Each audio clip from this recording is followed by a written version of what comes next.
Hello बच्चों। तो आज हम लोग पीरियोडिसिटी यानी पीरियोडिक प्रॉपर्टीज के बारे में बात करेंगे।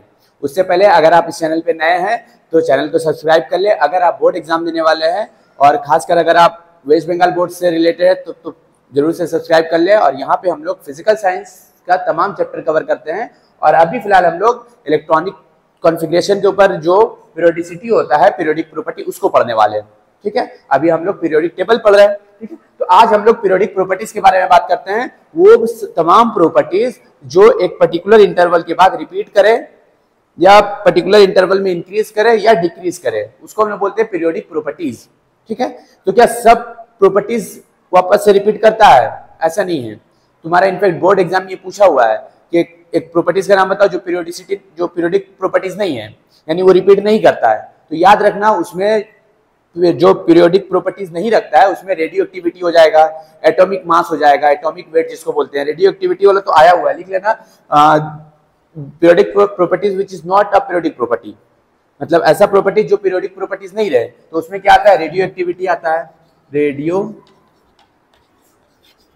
एक्टिविटी ये पीरियोडिक प्रॉपर्टी नहीं है ना। 82 के बाद तमाम का तमाम क्या है? रेडियो एक्टिव एलिमेंट है, लेकिन वो रिपीट नहीं करता है। पीरियोडिक प्रॉपर्टीज मतलब जो रिपीट करे पर्टिकुलर इंटरवल के बाद।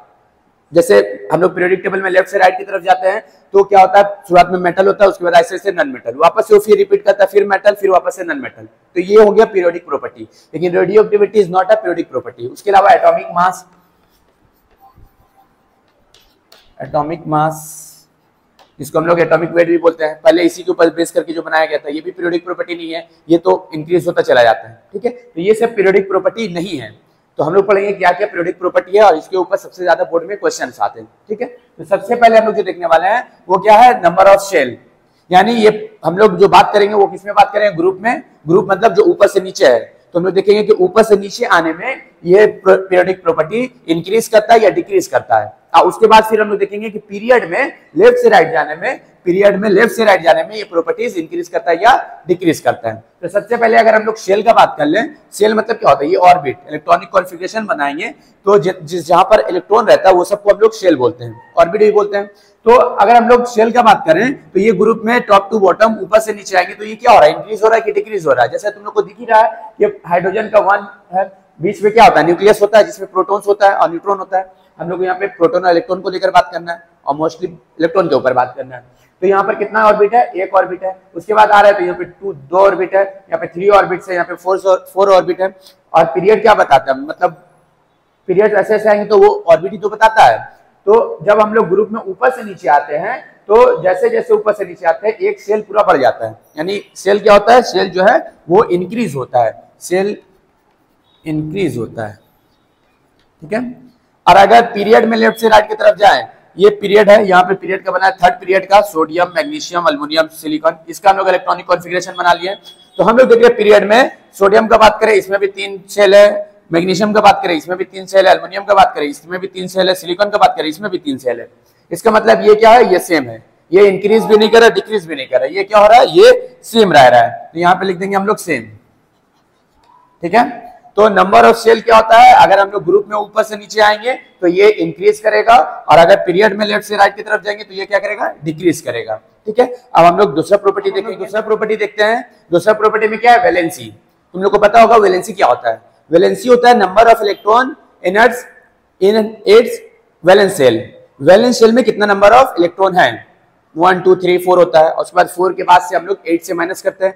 तो वैलेंस ऑर्बिट में यानी कि लास्ट ऑर्बिट में कितना नंबर ऑफ इलेक्ट्रॉन है, वही क्या होता है? हम लोग का वैलेंसी होता है। तो वैलेंसी ग्रुप में अगर ऊपर से नीचे आएंगे तो ये क्या कर रहा है? इंक्रीज हो रहा है कि डिक्रीज हो रहा है? तो यहाँ पे देख रहे हैं हाइड्रोजन का भी लास्ट ऑर्बिट में 1 इलेक्ट्रॉन, मतलब इसका वैलेंसी 1 है। लिथियम का भी लास्ट ऑर्बिट में 1 इलेक्ट्रॉन, मतलब इसका भी वैलेंसी 1 है। सोडियम का भी 1 इलेक्ट्रॉन है, पोटेशियम का भी 1 इलेक्ट्रॉन है, मतलब ये तमाम का वैलेंसी 1 है। ना इंक्रीज कर रहा है ना डिक्रीज हो रहा है। इसका मतलब वैलेंसी क्या होता है? वैलेंसी जो है वो ग्रुप में सेम होता है। मतलब अगर ग्रुप में टॉप टू बॉटम आए तो वैलेंसी क्या रहेगा? सेम रहेगा। ठीक है, और अगर हम लोग पीरियड में लेफ्ट से राइट की तरफ जाए तो जैसे तुम लोग को दिखता होगा सोडियम के लास्ट में कितना? 1 इलेक्ट्रॉन है, मैग्नीशियम के 2 इलेक्ट्रॉन है, एल्यूमिनियम का 3 इलेक्ट्रॉन है, सिलिकॉन का 4 इलेक्ट्रॉन है। तो वैलेंसी क्या हो रहा है? ऐसे ऐसे बढ़ रहा है, 1 2 3 4। ठीक है, तो ये क्या करता है? इंक्रीज करता है। वैलेंसी क्या होता है? इंक्रीज होता है। ठीक है, तो 1 to 4 ग्रुप 1 to 4 ये इंक्रीज करेगा, देन फिर 4 to 0, मतलब 1 2 3 4 होगा, ऐसे इंक्रीज करेगा। और उसके बाद नंबर ऑफ इलेक्ट्रॉन तो बढ़ता है लेकिन वैलेंसी 4 से ज्यादा नहीं होता है। फिर उसको हम लोग क्या करते हैं, 8 से माइनस करते हैं, तो वापस से फिर 4 3 2 1 0, ग्रुप 18 जो है उसका वैलेंसी 0 होता है। ठीक है, तो इस तरह नॉर्मली क्या होता है, ये इंक्रीज करता है। ठीक है, अब 1 से 4 तक इंक्रीज करता है, फिर वापस से 4 से लेकर 0 तक आ जाता है। तो वैलेंसी जो होता है वो ग्रुप में क्या करता है, सेम रहता है और पीरियड में इंक्रीज करता है। ठीक है, उसके बाद हम लोग तीसरा प्रॉपर्टी देख लेते हैं। तीसरा क्या होता है, तीसरा को हम लोग ले लेते हैं। तीसरा प्रॉपर्टीज की बात करें अगर हम लोग तो हम लोग बात कर लेते हैं तीसरा में एटॉमिक रेडियस। सबसे पहले तो इसको समझ लेते हैं होता क्या है एटॉमिक रेडियस। रेडियस तुम लोग वर्ड मैथ्स में सुने होंगे। रेडियस क्या होता है, किसी सर्कल का सरकमफेरेंस से लेकर सेंटर तक का जो डिस्टेंस होता है उसी को हम लोग रेडियस बोलते हैं, है ना। सेंटर से लेकर सरकमफेरेंस तक का जो डिस्टेंस होता है उसी को हम लोग बोलते हैं रेडियस। डायमीटर का हाफ होता है। ठीक है, तो यहां पर हम लोग को किसका रेडियस देखना है, एटम का, एटॉमिक रेडियस बोलते हैं। तो किसी एटम का न्यूक्लियस का जो सेंटर होता है, जैसे ये एटम का जो न्यूक्लियस है, इसके सेंटर से लेकर इसके जो वैलेंस शेल है, लास्ट ऑर्बिट जो है, उसके दूरी को हम लोग बोलते हैं एटॉमिक रेडियस। जैसे इसका एटॉमिक रेडियस क्या होगा, इसके सेंटर से लेकर ये दूरी, ये होगी हम लोग का एटॉमिक रेडियस। इसका एटॉमिक रेडियस क्या होगा, इसके सेंटर से लेकर ये दूरी, डिस्टेंस, ये होगी हम लोग का एटॉमिक रेडियस। ठीक है, अब हम लोग देखते हैं ये इंक्रीज कर रहा है कि डिक्रीज कर रहा है। तो जब हम लोग ग्रुप में ऊपर से नीचे आ रहे हैं तो तुम लोग को साफ साफ दिखता होगा कि जैसे जैसे हम लोग ऊपर से नीचे आ रहे थे, सेल ऐसे ऐसे बढ़ रहा था, एक एक सेल बढ़ता जा रहा था, और जैसे जैसे सेल बढ़ेगा वैसे वैसे दूरी बढ़ जाएगा। साफ दिख रहा है, इसका दूरी और इसका दूरी ये ज्यादा है। तो जब भी हम लोग ग्रुप में ऊपर से नीचे आते हैं तो चूंकि एक एक सेल इंक्रीज होता जाता है, इसलिए ये क्या करता है, ये इंक्रीज होगा, ग्रुप में क्या होगा, इंक्रीज होगा। तो atomic radius down the group क्या होता है, इंक्रीज करता है। अब पीरियड में क्या होगा, तो पीरियड में ये डिक्रीज करता है। अब लोग सर कैसे डिक्रीज कर रहा है, क्योंकि हम तो देख रहे हैं सब में जो है 3-3 सेल है, 3-3 ऑर्बिट है, ये डिक्रीज कैसे हो, सेम होना चाहिए, लेकिन नहीं, ये डिक्रीज करता है।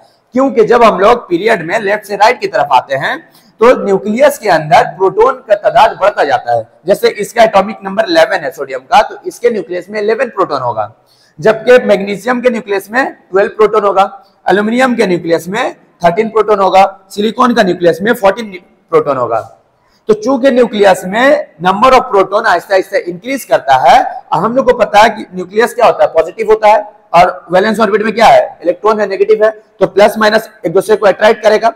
तो जैसे जैसे प्रोटॉन का तादाद बढ़ता जाता है, उसको अट्रैक्ट करने का एबिलिटी जो है वो भी बढ़ता जाता है। तो वो अपने वैलेंस शेल को ज्यादा ताकत के साथ अट्रैक्ट कर लेता है, और जितना ज्यादा ताकत के साथ अट्रैक्ट करेगा उतना ये करीब करीब आ जाएगा। तो ऐसे ऐसे ये छोटा होता जाता है। ठीक है, मतलब ये 11 प्रोटॉन के साथ इसको खींच रहा है और ये 14 प्रोटॉन के साथ इसको खींच रहा है। तो जाहिर सी बात है, ये ज्यादा ताकत के साथ खींचेगा तो ये ज्यादा करीब करीब आ जाएगा, तो इसलिए ये छोटा हो जाता है रिस्पेक्ट टू दिस, इसलिए एटॉमिक साइज क्या हो जाता है, डिक्रीज हो जाता है। ठीक है, मुझे समझ में आया होगा। अब आगे बढ़ते हैं हम लोग। तुमसे किसी पर्टिकुलर पीरियड में पूछ सकता है, जैसे ग्रुप 17 में पूछ सकता है कि ग्रुप 17 में अगर हम लोग डाउन द ग्रुप आए तो एटॉमिक रेडियस इंक्रीज करेगा या डिक्रीज करेगा, बताओ, ऐसे पूछ सकता है। फिर जाके किसी पीरियड में पूछ सकता है, हम लोग लेफ्ट से राइट की तरफ जाएंगे तो ये इंक्रीज करेगा कि डिक्रीज करेगा, बताओ। या फिर तुमको शुरुआत में हम बोले भी थे ग्रुप 1, 2 एंड 17 को क्या करना, लर्न कर लेना, क्योंकि उसमें बोल सकता है कि फर्स्ट 4 एलिमेंट को इंक्रीजिंग ऑर्डर में अरेंज करो या डिक्रीजिंग ऑर्डर में अरेंज करो।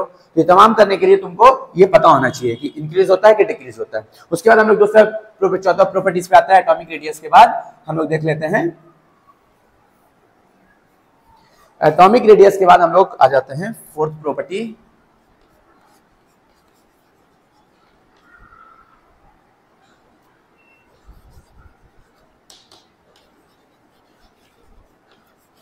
ठीक है, इसको हम लोग आयनाइजेशन एंथैल्पी भी बोलते हैं।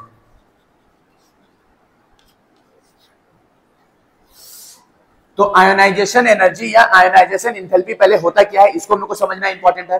तो देखो, आयोनाइजेशन वर्ड आयन से आता है, और तुम लोग को पता होगा कि एटम आयन में कब कन्वर्ट होता है, जब एटम के लास्ट ऑर्बिट से एक इलेक्ट्रॉन निकल जाता है तो एटम क्या बन जाता है, आयन बन जाता है ना। तो वही आयन बनाने के लिए किसी एटम के वैलेंस शेल से एक इलेक्ट्रॉन को निकालना है ताकि वो आयन बन जाए। तो निकलेगा कैसे, तो वो इलेक्ट्रॉन को निकालने के लिए हमको बदले में उसको एनर्जी देना पड़ता है। तो किसी एटम में हम कितना एनर्जी देंगे कि वहां से एक इलेक्ट्रॉन को हम लोग निकाल दे ताकि वो क्या बन जाए, आयन बन जाए। वही अमाउंट ऑफ एनर्जी को हम लोग बोलते हैं आयोनाइजेशन एनर्जी। कितना, what amount of energy required to liberate one electron, ठीक है ना, to lose one electron.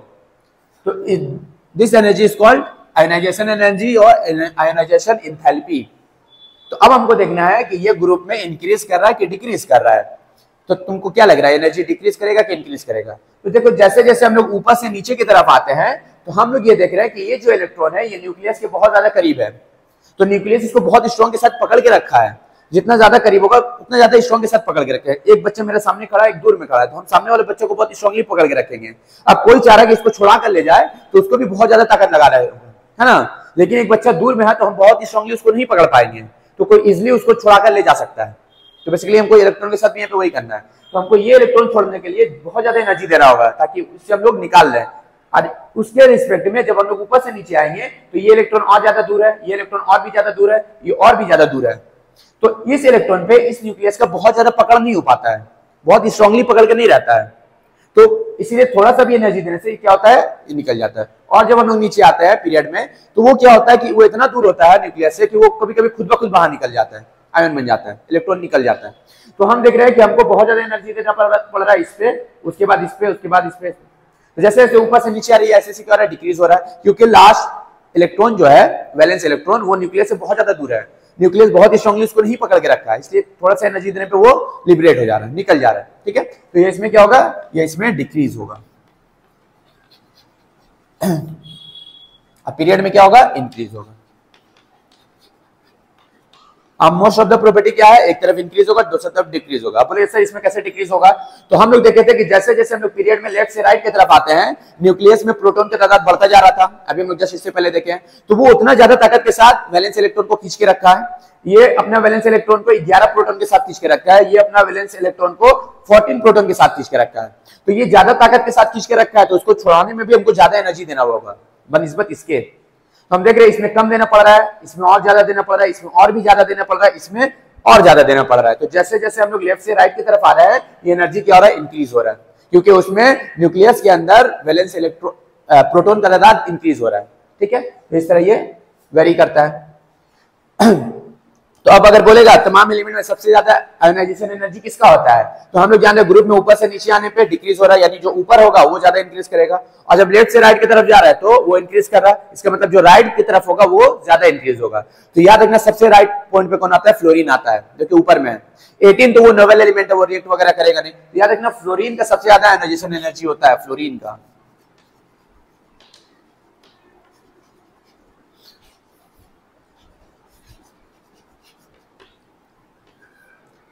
Ionisation energy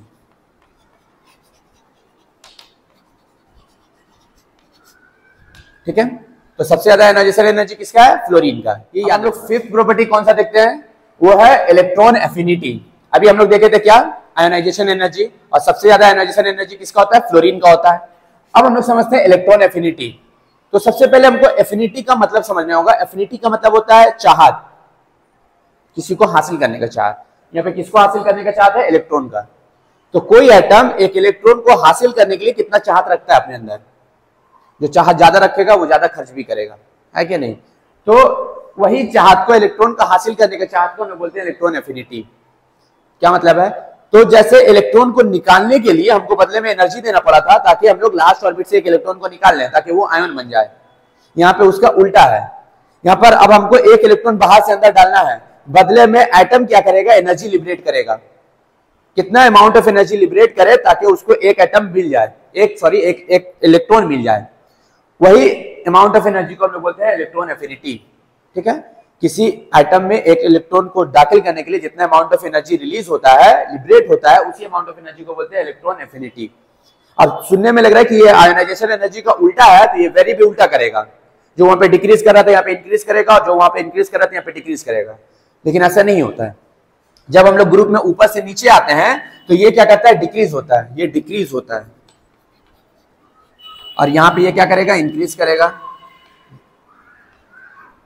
अब बोले सर कैसे, तो ये देखो अगर हम यहां पर इसको इलेक्ट्रॉन मिले तो इसको इलेक्ट्रॉन कहां पे मिलेगा, इसका पहला ऑर्बिट में, तो इसको पता है कि अगर मेरा पहला ऑर्बिट में इलेक्ट्रॉन मिल रहा है तो हम बहुत स्ट्रांगली उसको पकड़ के रखेंगे। अभी हम लोग देखे थे जो करीब होता है ज्यादा ताकत के साथ पकड़ के रखता है, और जैसे जैसे नीचे आते हैं तो इलेक्ट्रॉन को पकड़ने का सलाहियत ऐसे ऐसे खत्म हो जाता है। तो जैसे जैसे ऊपर से नीचे आएंगे, अब अगर मान लो इसको एक इलेक्ट्रॉन का हासिल करने की जरूरत है तो ये चाहेगा, ये ज्यादा एनर्जी लिबरेट करेगा, ये जान रहा है कि हम उसको ज्यादा मजबूती के साथ पकड़ के नहीं रख पाएंगे, और जब नहीं पकड़ के रख पाएगा तो ये वापस से निकल जाता है, निकल सकता है। तो ये क्यों एनर्जी रिलीज करेगा? बोलेगा हम ज्यादा एनर्जी देंगे नहीं, क्योंकि हमको पता है हम उसके ऊपर ज्यादा पकड़ बना के रख नहीं पाएंगे। हाँ, करीब रहता है तो अलग बात है इसके जैसा, तो इसलिए ये ज्यादा एनर्जी रिफ्लेक्ट करेगा। बोलेगा हाँ हम बहुत एनर्जी देंगे क्योंकि हम इलेक्ट्रॉन मिल जाएगा तो हम उसको ऊपर पकड़ बना के रखेंगे। लेकिन ये बोलेगा नहीं ये बहुत दूर है, ये निकल जाएगा फिर से, हम ज्यादा एनर्जी नहीं देंगे। तो इसलिए जैसे जैसे ऊपर से नीचे आते हैं ये क्या करता है, डिक्रीज करता है। लेकिन जैसे जैसे यहाँ से यहाँ आएंगे लेफ्ट से राइट की तरफ, ये क्या होगा, इंक्रीज होगा। कैसे इंक्रीज होगा अभी हम लोग देखे थे, क्योंकि जैसे जैसे लेफ्ट से राइट आएगा न्यूक्लियस में क्या हो रहा है, प्रोटॉन का तादाद बढ़ रहा है, उसको पता है एनर्जी मिल जाएगा, एक इलेक्ट्रॉन मिल जाएगा, तो हम उसको बहुत स्ट्रांगली पकड़ के रख लेंगे, इसलिए वो बहुत ज्यादा अमाउंट ऑफ एनर्जी देगा। हाँ ले लो, हमको एक इलेक्ट्रॉन दे दो, क्योंकि हम उसको बहुत स्ट्रांगली पकड़ कर रख सकते हैं, उसके ऊपर मेरा हुकूमत चल सकता है, ऐसा समझ लो, है ना। तो यहाँ पर देख रहे हैं जैसे जैसे लेफ्ट से राइट आ रहा है वो क्या हो रहा है, इंक्रीज हो रहा है। तो इलेक्ट्रॉन एफिनिटी क्या होता है, आहिस्ता आहिस्ता ग्रुप में ऊपर से नीचे डिक्रीज करता है, और पीरियड में लेफ्ट से राइट आने पे ये क्या करता है, इंक्रीज करता है। तो जब ये भी सेम वेरी कर रहा है तो अगर पूछ लेगा कि सबसे ज्यादा मोस्ट इलेक्ट्रॉन एफिनिटी किस एलिमेंट का होता है, तो इसमें भी क्या होगा, फ्लोरीन होगा। Fluorine is has most electron affinity, fluorine का ही इलेक्ट्रॉन एफिनिटी ज्यादा होता है, ठीक है। उसके बाद इलेक्ट्रॉन एफिनिटी के बाद हम लोग जो छठा पॉइंट देखेंगे वो क्या है, इलेक्ट्रोनेगेटिविटी। 6 पॉइंट जो है वो क्या है,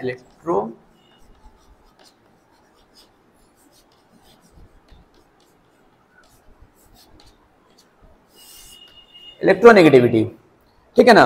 ये क्या होता है इलेक्ट्रोनेगेटिविटी, इलेक्ट्रोनेगेटिविटी मतलब होता है पुल करना, तो पुल इलेक्ट्रॉन। बोले सर थोड़ा कंफ्यूजन हो जा रहा है, तो आयोनाइजेशन एनर्जी में क्या था, इलेक्ट्रॉन को निकालना, बाहर निकले इलेक्ट्रॉन। इलेक्ट्रॉन एफिनिटी में क्या था, बाहर से इलेक्ट्रॉन को लेना, और यहां पर सिर्फ क्या है, इलेक्ट्रॉन को पुल करना। मतलब एक न्यूक्लियस जो है अपना वैलेंस ऑर्बिट में जो इलेक्ट्रॉन है उसको कितना ताकत के साथ पुल कर सकता है, उसी पुल करने का एबिलिटी को हम लोग बोलते हैं इलेक्ट्रोनेगेटिविटी। यानी किसी एटम का न्यूक्लियस जो है वो अपने वैलेंस शेल के इलेक्ट्रॉन को कितना ताकत के साथ पुल कर सकता है, अट्रैक्ट कर सकता है, ठीक है। टू अट्रैक्ट इलेक्ट्रॉन या to pull electron is called electronegativity, हो गया। अब ये कैसे वेरी करता है ग्रुप में और पीरियड में, तो अभी हम लोग देखे थे ये इसको ज्यादा अट्रैक्ट कर पाएगा कि ये इसको, अभी हम लोग तब से वही देख रहे हैं, ये ज्यादा इसको अट्रैक्ट कर पाएगा क्योंकि करीब में, जितना करीब रहेगा, पॉजिटिव सबका न्यूक्लियस पॉजिटिव है, इलेक्ट्रॉन नेगेटिव है, तो जितना ज्यादा करीब होगा उतना ताकत के साथ खींच पाएगा। एक मैग्नेट के सामने अगर कोई हम लोग आयरन या मैग्नेटिक मटेरियल रखें तो जितना करीब में रखेंगे उतना ज्यादा ताकत के साथ खींच लेगा, क्योंकि वो डिस्टेंस का इनवर्सली प्रोपोर्शन होता है। तो इस तरह जितना डिस्टेंस कम होगा उतना फोर्स ज्यादा होगा, जितना डिस्टेंस ज्यादा होगा उतना फोर्स कम लगाएगा। तो ये ज्यादा ताकत के साथ खींचेगा, और जैसे जैसे नीचे आएंगे ये कम ताकत के साथ। तो हम देख रहे हैं जैसे जैसे ऊपर से नीचे आ रही है वो क्या हो रहा है, ग्रुप में डिक्रीज कर रहा है, यानी ये भी ऐसे ही वेरी करेगा। और जैसे जैसे लेफ्ट से राइट आएंगे तो न्यूक्लियस में प्रोटॉन का तादाद बढ़ता जाता है, तो वो ज्यादा ताकत के साथ अट्रैक्ट कर पाएगा क्योंकि पॉजिटिव चार्ज ज्यादा है, ठीक है। तो ये क्या होगा, इंक्रीज करेगा। तो ये भी जब सेम, मतलब ये तीनों property, ionisation energy, ionisation enthalpy भी जिसको बोलते हैं, और आयनाइजेशन पोटेंशियल भी उसी को बोलते हैं, ठीक है। तीनों नाम है उसका, इलेक्ट्रॉन एफिनिटी और इलेक्ट्रोनेगेटिविटी। ये तीनों जो है डाउन द ग्रुप डिक्रीज होता है और पीरियड में इंक्रीज होता है, ठीक है। तो ये तीनों क्राइटेरिया में फ्लोरीन सबसे ज्यादा रखता है। फ्लोरीन का सबसे ज्यादा आयनाइजेशन एनर्जी होता है, ये बहुत इंपॉर्टेंट है, 2 या 3 बार मध्यामिक में पूछा हुआ है। सबसे ज्यादा किसका होता है, इसके ऊपर पूछा है, मोस्ट इलेक्ट्रोनेगेटिव एलिमेंट तो फ्लोरीन होगा। Most ionisation energy fluorine, most electron affinity fluorine, क्योंकि ये तीनों फ्लोरीन का होता है। तमाम प्रॉपर्टी हो गया। नंबर पॉइंट में क्या है, मेटेलिक कैरेक्टर। मेटेलिक कैरेक्टर को ये दूसरा नाम में हम लोग इलेक्ट्रोपॉजिटिविटी भी बोल सकते हैं, और उसी को हम लोग बेसिक कैरेक्टर भी बोल सकते हैं। मतलब ये सब एक जैसे वेरी करता है। क्या क्या, मेटेलिक कैरेक्टर, इलेक्ट्रोपॉजिटिविटी और बेसिक कैरेक्टर। ये होता क्या है इलेक्ट्रोमेटेलिक कैरेक्टर, मतलब मेटल से नॉन मेटल। ये हम लोग को मेंडलीफ ही अपने वक्त में बताया था कि जब हम लोग पीरियोडिक टेबल में लेफ्ट से राइट की तरफ जाते हैं तो हम लोग मेटल से नॉन मेटल की तरफ जाते हैं। तो जब हम लोग लेफ्ट से राइट की तरफ जा रहे हैं तो मेटेलिक कैरेक्टर ऐसे से क्या हो रहा है, कम हो रहा है, तभी तो मेटल से नॉन मेटल की तरफ आ रहा है। तो सिंपल ऐसे ही याद रखो कि जब भी हम लोग लेफ्ट से राइट की तरफ जाते हैं, वैसे क्या है कि अच्छा मेटल कौन होता है, तो लूज इलेक्ट्रॉन, जो इजिली इलेक्ट्रॉन को लूज करता है वो अच्छा मेटल होता है। तो जब हम लोग ग्रुप 1 के एलिमेंट का बात करेंगे, वो क्या होता है, सबके लास्ट ऑर्बिट में एक इलेक्ट्रॉन होता है, तो वो इजिली लूज कर देता है, तो वो सब अच्छा मेटल होता है। और जैसे जैसे लास्ट में आएंगे, ग्रुप 7 में लास्ट ऑर्बिट में कितना होगा, 7 इलेक्ट्रॉन, तो वो क्यों लूज करेगा, वो तो हासिल करेगा अपना ऑर्बिट को कंप्लीट करने के लिए। ठीक है। तो अब जैसे जैसे हम लोग पीरियोडिक टेबल में लेफ्ट से राइट की तरफ जाते हैं तो कहां से कहां, मेटल से नॉन मेटल की तरफ जाते हैं। तो इससे याद रखना कि ये क्या होता है, ये डिक्रीज करता है, ये डिक्रीज करेगा किसमें, पीरियड में। और जब हम लोग ग्रुप में ऊपर से नीचे आते हैं तो हम लोग जानते हैं जैसे जैसे ऊपर से नीचे आते हैं लास्ट ऑर्बिट में इलेक्ट्रॉन दूर होता जाता है तो इजीली लूज कर देगा। हम लोग जानते हैं पकड़ ज्यादा नहीं होता, इजीली लूज कर देगा, और जो जितना इजीली लूज करता है वो उतना अच्छा मेटल होता है। तो ये मेटेलिक कैरेक्टर यहाँ पर इंक्रीज करेगा, ठीक है। तो ऊपर से नीचे आने में मेटेलिक कैरेक्टर इंक्रीज करता है या बेसिक कैरेक्टर इंक्रीज करता है, इलेक्ट्रोपॉजिटिविटी इंक्रीज करता है। और जब हम लोग पीरियोडिक पीरियड में लेफ्ट से राइट की तरफ जाते हैं तो ये क्या करता है, डिक्रीज करता है। तो मेटेलिक कैरेक्टर हो गया। हम लोग दूसरा देखते हैं, 8वां पॉइंट में 8 पॉइंट क्या है, नॉन मेटेलिक कैरेक्टर। अभी जस्ट हम लोग मेटेलिक कैरेक्टर पढ़े हैं, उसी का ये ऑपोजिट है। तो ये क्या है, नॉन मेटेलिक कैरेक्टर। वो बेसिक कैरेक्टर था तो ये क्या होगा, एसिडिक प्रॉपर्टी होगा। तो जैसे उल्टा ही होता है। अब हम लोग नॉन मेटेलिक कैरेक्टर में लेफ्ट से राइट की तरफ जा रहे हैं तो हमको पता है मेटल से नॉन मेटल की तरफ आते हैं। तो नॉन मेटेलिक कैरेक्टर क्या हो रहा है, ऐसे इंक्रीज कर रहा है। मेटल के अंदर नॉन मेटेलिक कैरेक्टर क्या होगा, कम होगा, और नॉन मेटल के अंदर नॉन मेटेलिक कैरेक्टर ज्यादा होगा। तो जैसे जैसे लेफ्ट से राइट की तरफ आते हैं नॉन मेटेलिक कैरेक्टर ऐसा ऐसा इंक्रीज करता है। तो लेफ्ट से राइट आने में ये क्या होगा, इंक्रीज करेगा, वो डिक्रीज कर रहा था, है ना, मेटेलिक कैरेक्टर, ये इंक्रीज करेगा। और ऊपर से नीचे आएंगे तो मेटेलिक कैरेक्टर इंक्रीज हो रहा, तो ये क्या होगा, डिक्रीज होगा। सिंपल सा है, ठीक है। और अगर तुम्हारा डेफिनेशन पूछेगा तो याद रखना वो जो इलेक्ट्रोनेगेटिविटी का बताया है अट्रैक्ट करने वाला, उसका डेफिनेशन पूछ सकता है, या फिर तुमको आयनाइजेशन एनर्जी का डेफिनेशन पूछ सकता है, ठीक है। अदरवाइज सबका डेफिनेशन नहीं पूछेगा, ये बस किसी एक पीरियड में दे देगा या 4 एलिमेंट का नाम दे देगा, बोलेगा इंक्रीजिंग ऑर्डर में या डिक्रीजिंग ऑर्डर में इसको अरेंज करो। इसमें यही क्वेश्चन पूछता है। तुम 10 ईयर्स से उठाकर देख लेना, उसमें ऐसा बहुत सारा क्वेश्चन आया होगा। किसी एक पर्टिकुलर पीरियड में अक्सर तुमको पीरियड ग्रुप में ही देगा डाउन द ग्रुप में 4 एलिमेंट दे देगा, बोलेगा इसको अरेंज करो इंक्रीजिंग ऑर्डर में या डिक्रीजिंग ऑर्डर में। तो ये याद रहेगा तो इजीली तुम लोग कर सकते हो। नॉन मेटेलिक कैरेक्टर हो गया। तो 9 नंबर जो प्रॉपर्टी है वो क्या है, ऑक्सीडाइजिंग प्रॉपर्टी। तो ऑक्सीडाइजिंग प्रॉपर्टी क्या होता है, ऑक्सीडेशन का उल्टा होता है। Oxidation is loss of electron, but oxidising property यानी ऑक्सीडाइजिंग एजेंट क्या होता है, to gain electron, ability to gain electron, या अदर एलिमेंट को ये मजबूर करना कि वो लूज कर दे इलेक्ट्रॉन को, is called oxidising property. Simply याद रखो, टू गेन इलेक्ट्रॉन, ठीक है ना, इलेक्ट्रॉन को हासिल करना, ये एबिलिटी को लोग बोलते हैं ऑक्सीडाइजिंग प्रॉपर्टी। तो जब हम लोग ग्रुप में ऊपर से नीचे आते हैं तो ये सब क्या था, ये सब तो लूज कर रहा था, लूज करने का प्रॉपर्टी सबका ज्यादा था। जैसे जैसे ऊपर से नीचे आ रहा है ये इलेक्ट्रॉन को लूज करने का प्रॉपर्टी बढ़ता जा रहा था, तो गेन करने का प्रॉपर्टी क्या होगा, ऐसे डिक्रीज करेगा। तो यहाँ पे क्या होता है, ये यहाँ पर डिक्रीज करेगा। सॉरी थोड़ा सा गला खराब है, ठंड लगा हुआ है, कोई बात नहीं, पढ़ाई करते हैं हम लोग, एग्जाम करीब है ना। तो पीरियड में क्या होगा, लेफ्ट टू राइट, यहाँ पर इलेक्ट्रॉन को हासिल करने का प्रॉपर्टी ऐसे सब बढ़ रहा था, क्योंकि हम लोग देखे थे न्यूक्लियस के अंदर प्रोटॉन इंक्रीज कर रहा था, तो वो चाहेगा ज्यादा से ज्यादा इलेक्ट्रॉन को हासिल कर ले, ठीक है। तो यहाँ पर क्या होगा, जैसे जैसे लेफ्ट से राइट की तरफ जाते हैं तो लास्ट जैसे जैसे 7 में जाएंगे तो वहां पे क्या, लास्ट ऑर्बिट में 7 इलेक्ट्रॉन है, तो वो चाहेगा एक इलेक्ट्रॉन जल्दी से मिल जाए और हम अपना ऑर्बिट को कंप्लीट कर ले। तो यहाँ पर क्या होगा, पीरियड में ये इंक्रीज करेगा। 10 नंबर जो प्रॉपर्टी है जस्ट इसका उल्टा है। 10 नंबर में ये ऑक्सीडाइजिंग है तो वो रिड्यूसिंग होगा।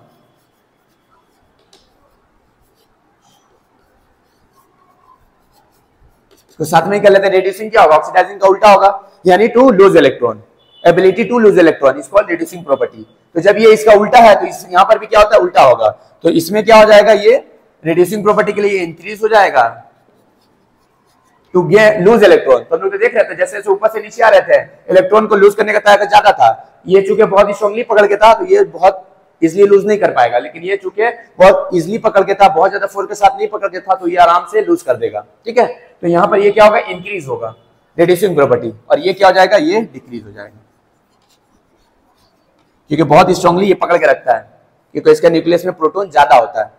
तो ये तमाम प्रॉपर्टी 10 प्रॉपर्टी पढ़ ली, इतना मोर देन एनफ है तुम लोग को बोर्ड के रिस्पेक्ट में भी, ठीक है। आई थिंक तुमको समझ में आया होगा। चैनल को लाइक सब्सक्राइब कर लो और वीडियो को भी शेयर कर दो। यहीं तक, थैंक यू।